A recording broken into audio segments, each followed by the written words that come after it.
just looking back, I guess the first thing is, when you're 17, 18 years old, you feel like you're the best basketball player in the world, and you think you have the greatest chance to go of all the places. Lincoln is actually close to home. Because I'm from Kansas City. My sister was going to school here. I have ties here. My family went here. Matter of fact, just to tell you a little story, that my men's basketball coach, or I guess I should say boys basketball coach at Central High School in Kansas City, Jack Bush Sr., he went to Lincoln, so he was the first one to tell me about Lincoln, and so they called me and said that we would like for you to come here and play on the basketball team. And again, when you're 17 and 18 years old, I'm just excited. I'm just looking forward to it. But after looking back on it, best move I ever made. The first thing that when I first arrived, of course, I'm just going back to my high school days. Of course, you think you're the best player, and then when I arrived to Lincoln, boy, did I find out that there was a lot of great players here, but more importantly, the tradition. You're right, Harold. It was actually 7 of us that came, and Harold Robertson, Calvin Allen, Robert McIntyre, myself. There was Lionel Hollins. He actually played. Lionel Hardin, excuse me. He actually played ball with me at Central High. Came here too. There was a couple more. Right now I'm having a hard time remembering. But it was just coming in and just realizing we all thought that we were very good. I mean, Harold thought that he was good, excellent shooter. I thought I was good. We thought I was good, but there was excellent ball players here. And the thing that we realized quickly was that this isn't high school. But what a great atmosphere. In terms of the years that I was here, we were successful. We were able to go to the NCAA all 4 years. 2 out of the 4 years we won the regular season championship, the MIAA. Back then, the MIAA was strictly the schools from the state of Missouri. Back then, I think it was called the Missouri Intercollegiate Athletic Association. The biggest thing was expectations, used to winning, and really playing tough ball in a tough conference. This conference has always been a tough basketball conference, and even to this day, even though we have changed it now, of course, we have expanded out to the Kansas schools and to Oklahomas and to the Nebraskas, but it's still an excellent basketball conference. So but Lincoln at that time was right in the middle of it, and we were successful. Favorite memory as a player, I would probably say that our junior year, we was playing in the back in the preseason tournament, and it was always played down in Springfield. We were losing to UMSO with 14 or 16 points to go, somewhere around there, with about 3 minutes and 40-some seconds to go in the game, with no shot clock and no three-point line, and we came back and beat them 87-84. Started pressing. Harold just went off. Robinson, he wound up. I mean, he must have scored 18 points in about three minutes. I mean, I think I chipped in 2 or 4 or 6 points along the line, but that was, I was excited about that because that propelled us past the first round, and we wound up winning the preseason tournament. And the last one was our senior year that we went to our rival, Kentucky State, another HBCU there in Frankfort, Kentucky.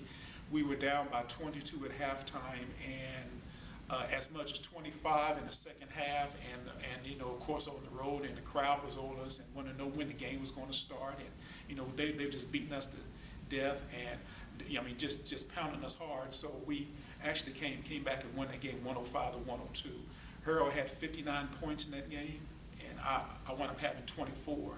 And so, we just made a strong comeback and won. So those are three of the memories that I can remember. And that's the Lincoln legacy in terms of basketball that I can remember. Never quit, never give up attitude. Again, this is when there was no shot clock. So you can actually hold the ball as long as you wanted to, And, so those were some very proud moments. I knew that we had large crowds, and it was packed. But I was told that it was so packed that people couldn't get into the gym. Now, being a player, I'm not paying attention to the crowd. I'm just, we come out to warm up, go back in, come back for the game.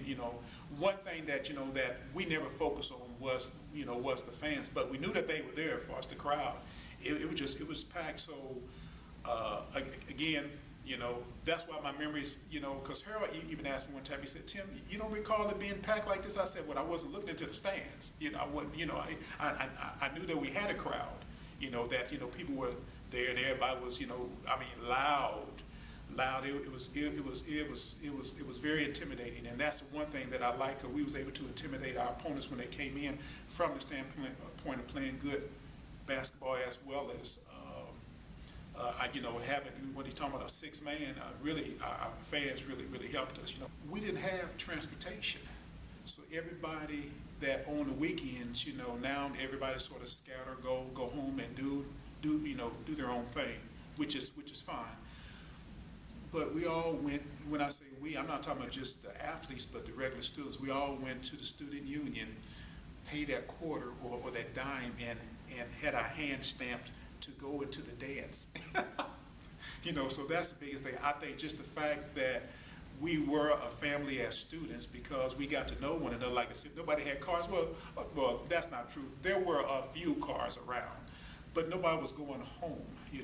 People were staying, and like I said, just going to the dance, and then as freshmen, sophomore, junior, seniors, the ones that came in with us, and see us pretty much graduate around the same time. Like I said, I finished in 4.5 years, some finished in 4, some finished in 4.5 years, and just seeing us kind of grow together. That's probably one of the biggest fondest things, is just the fact that it was a family type of atmosphere among all of the students here. Well, I know one that that we would, when I talked about the parties and different things, well, the Greeks would dance and have a step show. Okay, so I thought that was a big tradition. Case in point, Omega Psi Phi, the Kappas, the Alphas, if they would have a step show, well, Alphas and Kappas and Omegas, maybe from Central Missouri, maybe from the University of Missouri Rolla, maybe from Northeast Missouri State, would all come to Lincoln and have a step show here. So Lincoln was the mecca of bringing other from other schools, to come here and have the Greeks up performing. I thought that was really big back then. So that's one of the things that I can truly remember. I always said that I was going to pledge, and then finally it got to a point where I just didn't feel like that I had time to pledge. And then somebody asked me one time, they said, "Well, what did you pledge?" I said, "Well, I pledged Corbett Psi Phi, which was our head men's basketball coach, Don Corbett. So I pledged to him.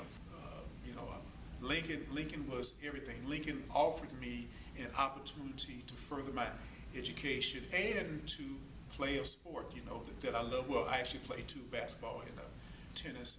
And when the opportunity came open and the job was available, and also coming back home because I'm from Kansas City, just to kind of tell you what happened after I finished here at Lincoln.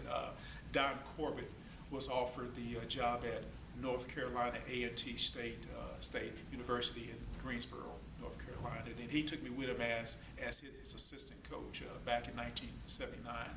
Then stayed out there 20 years, and I came back here in '99. Now while I was out there, I was able to transition over to the women's head position. And so when the women's job came open here, I thought that this would be a great chance for me to come back home and come back this way, and to give back to Lincoln, to what Lincoln gave gave to me, and you know, and that's one of the biggest things. Just trying to give back the best way that I can, trying to help everyone here. I don't care if they're an athlete or not, it doesn't matter. Help everyone to understand, to get that education. Don't leave without it, to make sure that you finish, because when you do, that will further you in a life, you know. And so, you know, that's what I'm trying to do, just simply give back, being thankful and giving back. When I was the women's basketball coach here, when I came back, helping to build a program, winning 4 games and 5, and then 10 and 12 and 14, you know, building it up, and then you know, seeing the progress of the program grow, you know, was exciting to me. Then of course I started taking on some other type of challenges after that, but that was exciting to me, you know, just watching it grow. And then, you know, of course that was on the women's side, but you know, then of course just getting back and you know, just seeing how, you know, just seeing how things are coming along. But me personally as a coach, just helping Lincoln to grow and, you know, get back to, you know, where it used to be, even though women's basketball, women's sports at that particular time wasn't that big like it is now, obviously, you know, with that. But just seeing all the sports grow and just trying to, you know, be the best, to be a part of that, to, you know, help it grow, to get back to those, you know, to those years when we were successful and everybody was coming in, being very, very supportive. It's a pride. The first thing that I think of is pride. It's one that accepts the responsibility, whatever it is, and be very prideful in what you're doing. And you know, and I want to go beyond just a sport. You know, so whatever you do, if you're a Blue Tiger, you know, it's a pride thing. You're very proud of, you know, being a part of that, and letting people know that, you know, that things that you have accomplished, you know, with that. So pride is the word that I really hinge on with that. Very prideful, you know. Again, like I said, when I first came, the pride was already here, and then when I got here, then I realized that, oh, okay, now I'm understanding. This is the level. This is the expectations. This is the pride, what they're talking about. And so then it I just got indoctrinated with that. And so just having that pride, that Blue Tiger pride. Again, like I said, Lincoln was a blessing. You know, the first thing that I said, being 17 and 18 years old, you're ready to conquer the world, you're ready to take on everything. But Lincoln opened his doors to me and gave me the opportunity. If I did not see it then, I surely see it now. And that's the thing, you know, when I look back on my life and see what Lincoln did to me, that allowed me the opportunity to advance my career and to move forward. And it gave me a chance to actually stay in coaching, you know, or I guess I should say in sports, and then, you know, by way of coaching, you know, that allowed me to, you know, stay in that. And I've loved every minute of it.